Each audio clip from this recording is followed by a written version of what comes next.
Perserikatan Bangsa-Bangsa menyebut kesetaraan perempuan di dunia masih tertinggal jauh.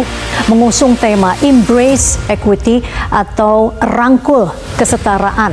Seringkali perempuan dituntut untuk mengambil alih lebih banyak pekerjaan domestik karena dianggap sudah kodratnya. Ekspektasi sosial.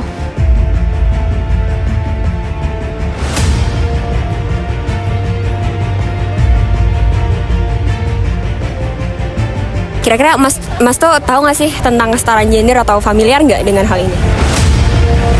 Gimana sih caranya supaya laki-laki dan perempuan tuh punya hak yang sama? Kesetaraan gender itu di mana hak dan kewajiban antara pria dan wanita itu sama. Kalau menurut saya pribadi sih, pria dan wanita itu harus tahu sama-sama kalau hak dan kewajiban, ya tahulah di mana porsinya gitu, porsi masing-masing, di mana hak wanita dan kewajiban wanita ini, hak dan kewajiban pria itu gitu. Kesempatan untuk wanita itu berkarir mungkin, kesempatan untuk wanita bisa memilih jalan hidupnya sendiri tuh harusnya pria juga harus paham sih gitu.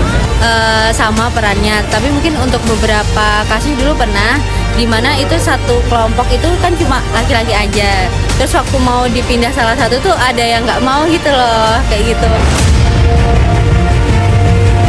Tapi pada akhirnya waktu itu temanku sekelompok itu dia bilang, kami janji kami akan ngerjakan, tapi terima kami di kelompok karena dari dosen itu nggak dibolehin gitu loh, hanya satu gender di dalam satu kelompok gitu. Jauh ini itu aku belum nemu kasus yang lain kayak gitu.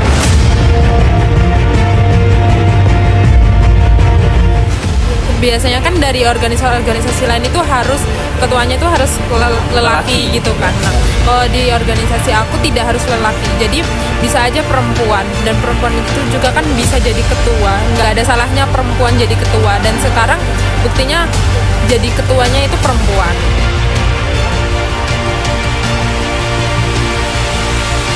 Bener-bener ngelihat dari kinerjanya. Kalau semisal dia mampu jadi ketua, ya udah jadi ketua, meskipun dia perempuan tetap jadi ketua.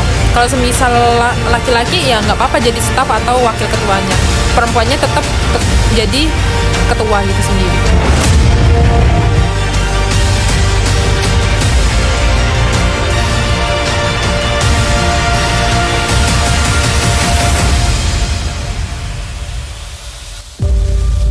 Semua memiliki hak yang sama dalam segala aspek kehidupan, termasuk pendidikan, karir, kesehatan, kebebasan berekspresi, dan partisipasi politik. Prinsip ini mengadvokasi penghapusan segala bentuk diskriminasi dan perlakuan tidak adil berdasarkan jenis kelamin. Ini berarti memberikan kesempatan yang sama kepada pria dan wanita untuk mengembangkan bakat dan kemampuan mereka, serta memiliki akses yang sama terhadap sumber daya dan peluang. Upaya untuk mencapai kesetaraan gender melibatkan kerjasama dari berbagai macam pihak, termasuk pemerintah, masyarakat sipil, dan sebagai individu. Diperlukan kebijakan yang progresif, penegakan hukum yang kuat, pendidikan yang inklusif, dan kesadaran yang lebih tinggi tentang pentingnya kesetaraan gender di semua lapisan masyarakat. Kesetaraan gender bukan hanya tentang memajukan hak-hak wanita, tetapi juga menciptakan masyarakat yang lebih adil dan berkeadilan untuk semua individu. Dengan menghargai kesetaraan gender, kita dapat membangun dunia yang lebih baik dan berkelanjutan bagi semua orang.